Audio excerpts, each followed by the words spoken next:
Welcome to another Sunday WOAY ABC4 Community Forum, where we talk to community leaders and local success stories to discuss important information that affects all of us here in Southern West Virginia.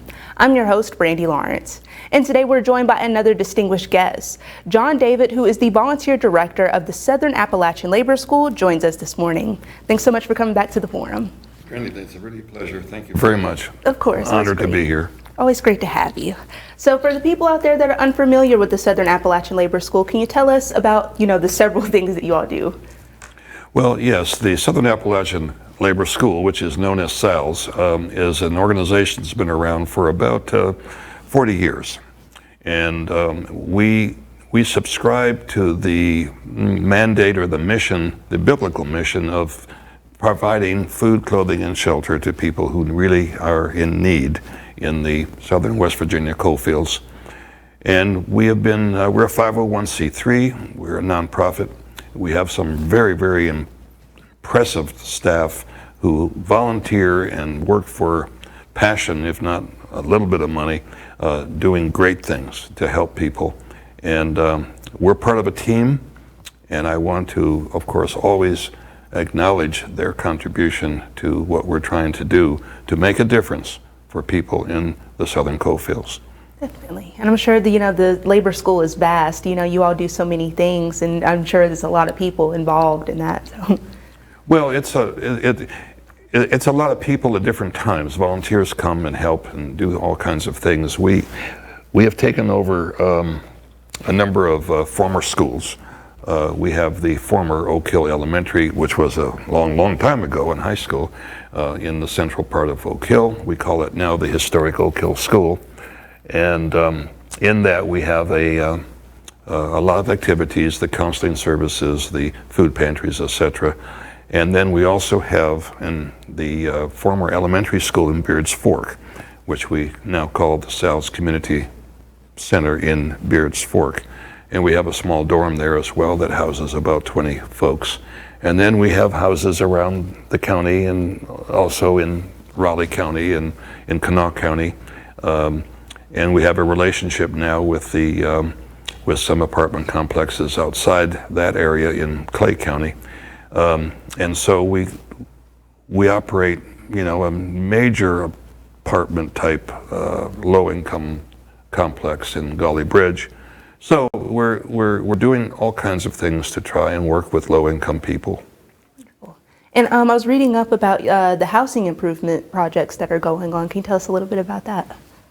Well, we're really in need here of understanding how desperate people are in terms of repairs and rehabilitations that are necessary in what we call the Jenny Lind or coal camp houses that dominate, the southern West Virginia coalfields. West Virginia, may lead the country in home ownership, but that doesn't mean that the homes are habitable.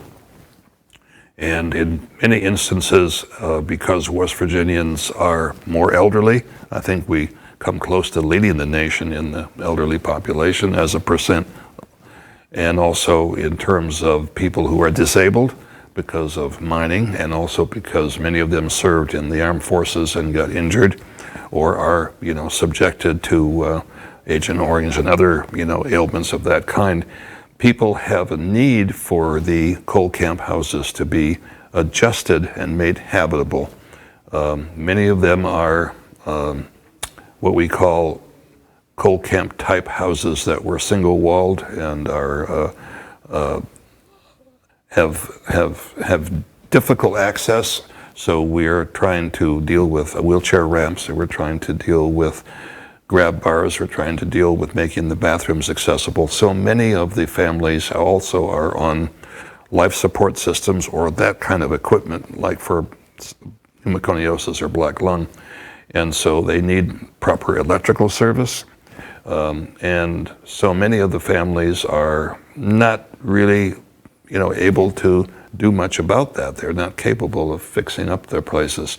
So we're focused a lot on trying to repair, weatherize, improve, and make energy efficient, because the utility rates are just skyrocketing now, as we all know, for various reasons.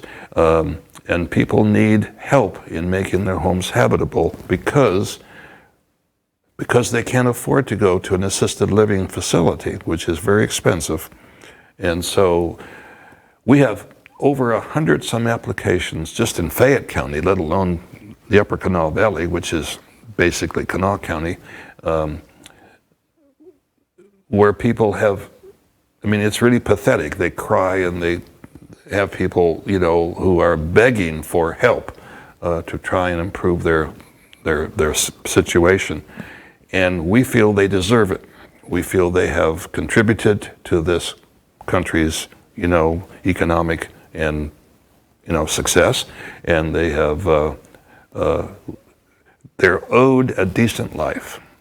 It's really important. And so we really do appreciate that various faith-based groups have decided to come to help us. Thousands of them over the years, and we've had about 350 already this summer, and we have more coming through the first week of August. So they don't have experience perhaps in knowing how to do some of the things, so we have Vistas and other summer people helping to coordinate and lead them, and we have a few adults that, you know, can operate the power tools. We have to get the permits, of course. The appropriate inspections have to be done. But that's the housing, you know, situation. Last week, for example, Brandy, we had about 350 volunteers in 1 week. And we had a little bit of money that we were able to scramble from some organizations like the Benedum Foundation or the Truist Foundation, or the Kanawha County Commission gave us some funds for the Upper Kanawha Valley part that they are responsible for. And then SALS itself, you know, donated some stuff because we have an arrangement for tax credit donations. We're, you know, a nonprofit, and we have an arrangement with the development office for various organizations to donate materials to us. So we did, last week we did 25 houses, and there were about 14 or 15 faith-based groups that participated in that. And the three main groups that have come are group work camps, what they call themselves group mission trips as well. We've had the Humanitarian XP, which is an organization affiliated in Utah with the Latter-day Saints. And then we had, of course, the Christian Endeavor of Pennsylvania. They came and represented about 14 churches, and they also contributed a great deal. So that's a long answer. No, it's exactly what we needed, because I was going to ask a lot of those questions about who was involved and things like that. So that kind of leads me to my next question. Please do. You know, if there are any volunteers out there that are probably watching right now, how can they, you know, get involved with you all? They just need to reach out to the Southern Appalachian Labor School? Well, yes, and of course you might be able to put on the screen the website and our phone number. And I might just say that we received just recently, in fact, in the last, I think we'll be okay. the last week or two, a small grant to set up what we call the Housing Corps, similar to what the CCC was during the Franklin Roosevelt administration in the 1930s, where we would set up an opportunity for retired people that are maybe teachers, social workers, construction workers, etc., who might want to help their neighbor. And we're calling it the Housing Corps of volunteers. And we're looking for people who have experience, who want to help their neighbor, who might want to just kind of, you know, make sure that their neighbors have a little bit of habitable existence and living conditions, and cut down on their utility bills with insulation, weatherization, and those kinds of things. So we're looking for volunteers that will be part of that new initiative. So volunteers don't have to be young people. We're looking now to set up a core of senior folks who really know a lot and are still capable of helping make a difference. Absolutely. And they have a lot of knowledge, especially, teachers and people that have already worked in these industries. And they can, contribute to maybe some of the younger volunteers and kind of inspire them in that aspect. Oh, you are a very good person in promoting this. Congratulations. I try, community forum, we try to, Right, exactly. But that's our new initiative, because that would provide local people with an opportunity to help. And, it's really nice that people come in from out of state. We had, many states represented this summer, and more are coming. But still, the fact that we can get some local folks involved, and they do have knowledge, they do know how to fix things and do things, and they have the experience of using power tools, and which we can provide. But they're age-wise, it's not a question that they're underage or we're using. We're misusing young people like in the old days with the coal mines. They were the breaker boys and other folks that worked, at ages that are, really pathetic. So we want to make sure that everybody is respectfully able to contribute to what we're trying to do. Wonderful. So, you're providing, more accessibility to people to have what they need in their homes, but you're also offering a way for people to really get involved and learn some more about, different things. So I feel like it's a win-win. Well, not only that, it's important to understand that housing, which, like I said, food, clothing, and shelter are really important. And we do food banks. We have two, and we do clothing. We have some church groups that will be and are distributing clothes. And we have, of course, the housing component.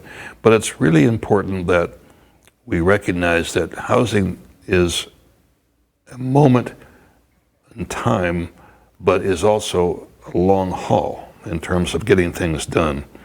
And it takes a little bit of work to assess what is needed, to prioritize what is important to get done, because you can't do everything. Like, for example, if people need a roof, or if people need a new HVAC or electrical system, or if they need some help with the bathroom, and perhaps more significantly, even in some cases, a wheelchair ramp so they can access the house. We have found that the Jenny Lynn Kohlkamp houses frequently have doorways that are too narrow for wheelchairs. We have found that their sinks are too high for wheelchairs, that bathrooms, many of the houses didn't even have inside plumbing initially, and when they were made, the way they currently are, they had bathrooms that were not accessible for folks who are disabled. A lot of people stumble and fall and have difficulties in bathrooms and bathtubs and those kinds of things.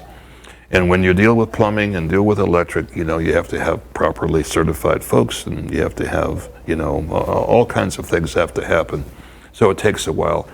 And it's unbelievable how many people in the area are in need of something like that to happen so they can live comfortably. And we feel by having them live in their communities, it's important they know their neighbors. They feel they're part of what's going on. They understand everything. It's just not good to ask them that they have to move somewhere else in order to have, a decent, respectful, age-in-place life.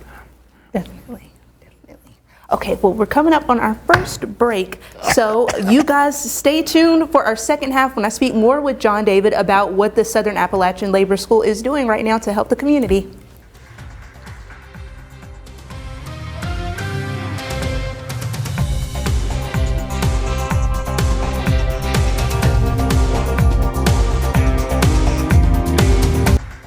Welcome back to Sunday Community Forum. I'm here with Volunteer Director John David of the Southern Appalachian Labor School, and we're talking about a couple of the initiatives and the things that they have going on right now that are helping out the community. So we're going to talk more about the historical mining display. I did see that the United Mine Workers did, offer some, a donation to help out with that. So what all does that entail? Well, thank you for asking about that, because I think it's a very, very important thing that we're trying to do at the historic Oak Hill School here in Oak Hill. It's something that we had in mind for a long, long time. And when I was employed at West Virginia Tech, we tried to do it down there too, but the situation, changed at the college, and so now we're looking at the historic Oak Hill School, which we have successfully put on the National Register of Historic Places.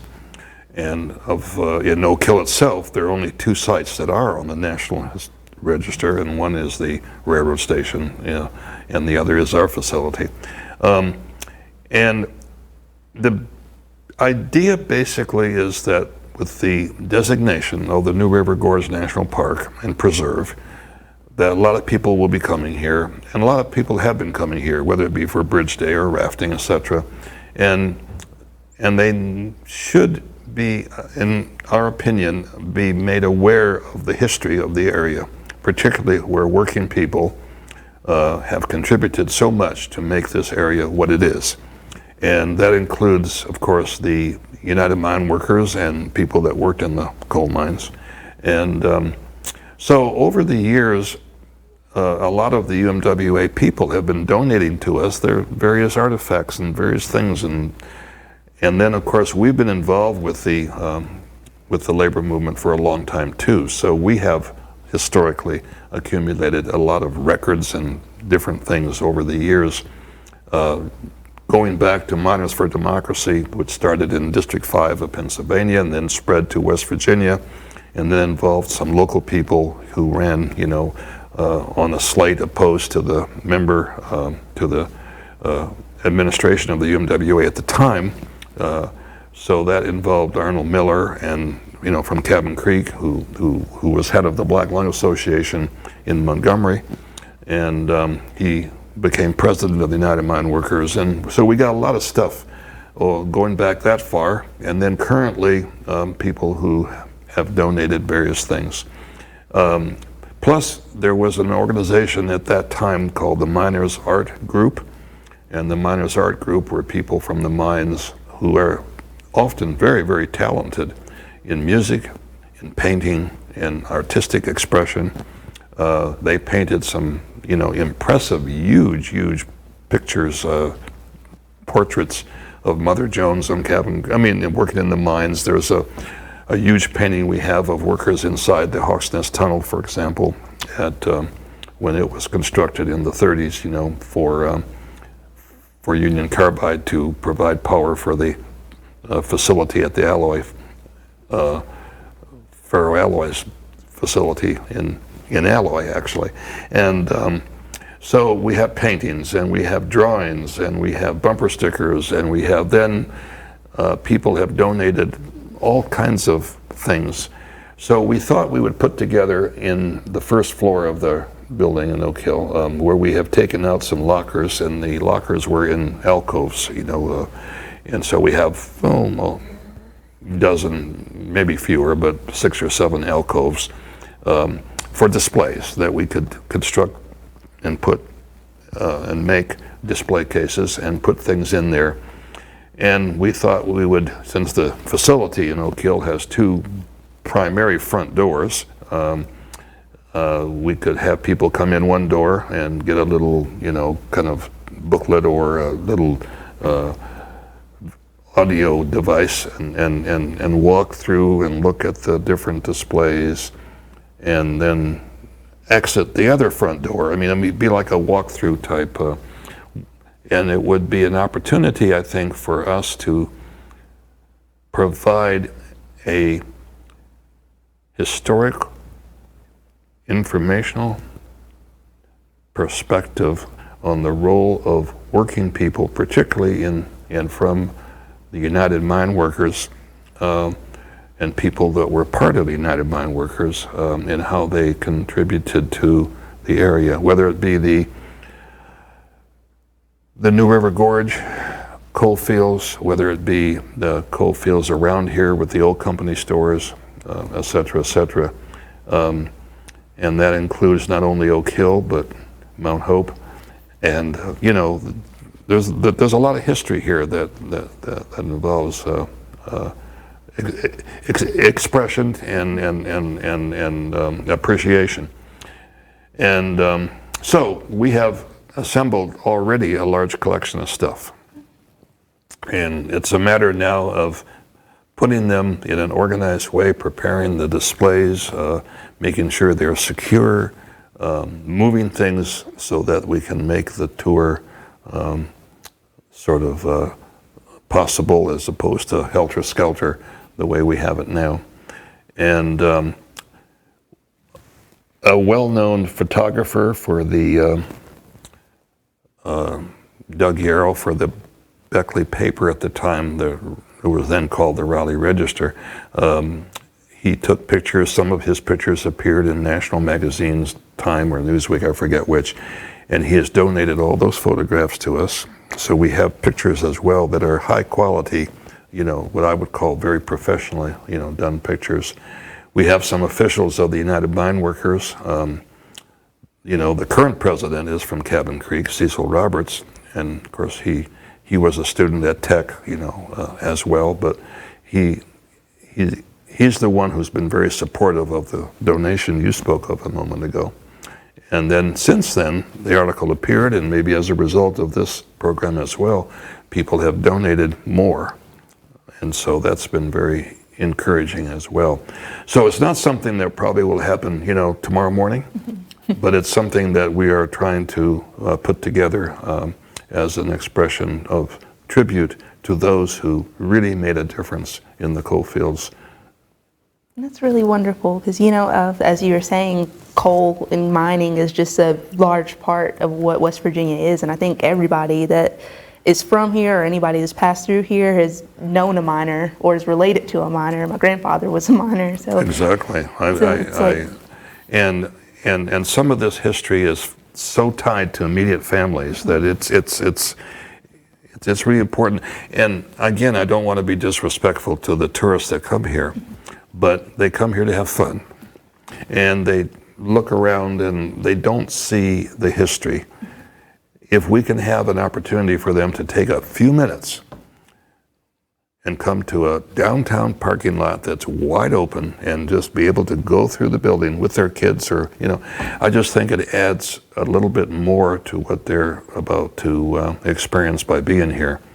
So it's an accent, I think, to be proud of and to show and exhibit and to demonstrate, you know, that it's more than coming here for fun. It's to learn, appreciate, and understand where we are, where we came from, and what we are about, and to learn about your grandfather. Really. And honestly, I think if they go to, you know, your display first, before they really go to anything else, they'll be able to see like how much, you know, these people had an impact on our state and our way of life even today. Well, yes, and I think that when you look at other things that have happened here since, I mean, if it wasn't for the labor movement and union-related folks, there wouldn't be, for example, the New River Health Association and clinics. There wouldn't be, you know, the opportunity like in Mount Hope to take a way to express, you know, some appreciation through what went on in company stores. We have a significant, for example, array of script. And a lot of people may know about script, you know, but basically we have script from a whole bunch of the area coal companies, and they're all individualized, you know. And some of the script is paper script. And I don't think a lot of people have appreciated the fact. They think of script being coins and, you know, but a lot of the script was like just pieces, like coupons, you know, and you had to use them at certain stores. And if you took them and tried to use them elsewhere, they were devalued. They weren't appreciated at full. I mean, there's a lot of history here about that. Now, seeing that, understanding that, and having an appreciation for what people were subjected to in order to survive here is really important, in my opinion. And the fact that so many of the folks were injured and hurt to make this country's energy contribution the way it was and is, even to win wars and do all kinds of things, people here have sacrificed a lot, and they're owed gratitude. Absolutely, absolutely. So we are rolling up on the end of our show, but before we go, do you mind giving your contact information so people can get in touch with the Southern Appalachian Labor School? The Southern Appalachian Labor School, we have our office in Kincaid, and the phone number there is 304-250-7627. The address in Kincaid is P.O. Box 127, Kincaid, West Virginia, 25119. The website for SALS is www.sals.info. Awesome. Well, thank you so much again for joining us here at the Forum. And thank you all for tuning in this Sunday at the Forum. I hope you all learned a lot about the Southern Appalachian Labor School, because I've definitely learned way more every time you come join us. And you all have a happy Sunday, and be sure to tune in next week where we speak to another distinguished guest about what's going on here in Southern West Virginia. Thank you very much. Thank you.